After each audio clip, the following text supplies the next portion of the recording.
accumulator part of what I have will not pick the bales up. You push them along the ground, you accumulate 10, and then you just have to leave and go and continue accumulating, and you have to switch, put the grapple on, load the bales on the trailers. Now that works 100 times better than what we used to do. We used to come down here. We've been getting straw down here since I was a little kid, so probably 20 years or better. And we used to get it all up in square bales because we didn't have a round bale blower. We use this straw as seed bed cover. Like in our construction jobs, if we disturb an area, we have such strict erosion laws. Once you disturb an area,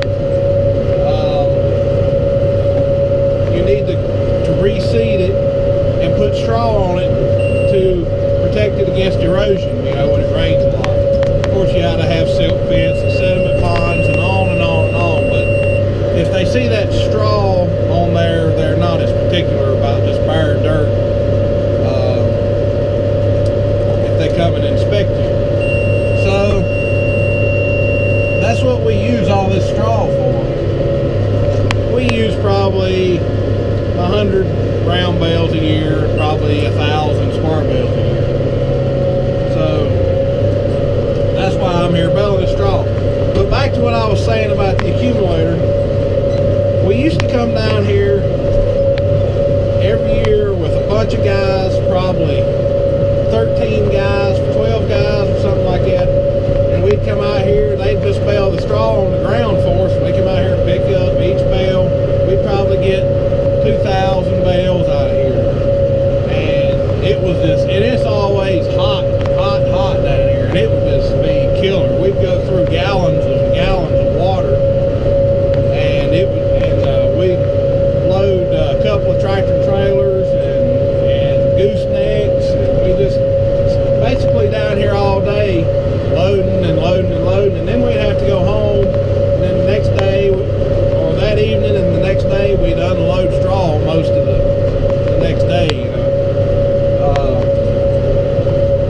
But with that push accumulator that I have, I can come down here by myself and maybe one other guy driving a truck and a trailer, and I can get up 1,000 bales in no time. I mean,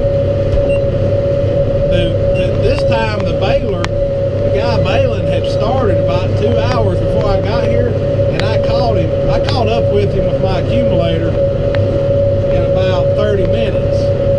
So, when I caught up with him, I just switched to the grapple and I started loading the straw. Now we still unload the straw by hand because we put it inside a barn loft. So unloading, I don't use the grapple to unload. We just use a hay conveyor. All right, so here's my finished product. 4x5 bale of straw. Looks good. Smooth sides. 3.5 wraps of net on this straw. That's what I typically put on straw. I do 2.5 for hay. Straw's a little more springy and it'll blow the net off a little easier if you don't have enough on it. But good tight bales of straw here, wheat straw. Set you up on this bale and let you watch me from here a few minutes.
Doom, doom.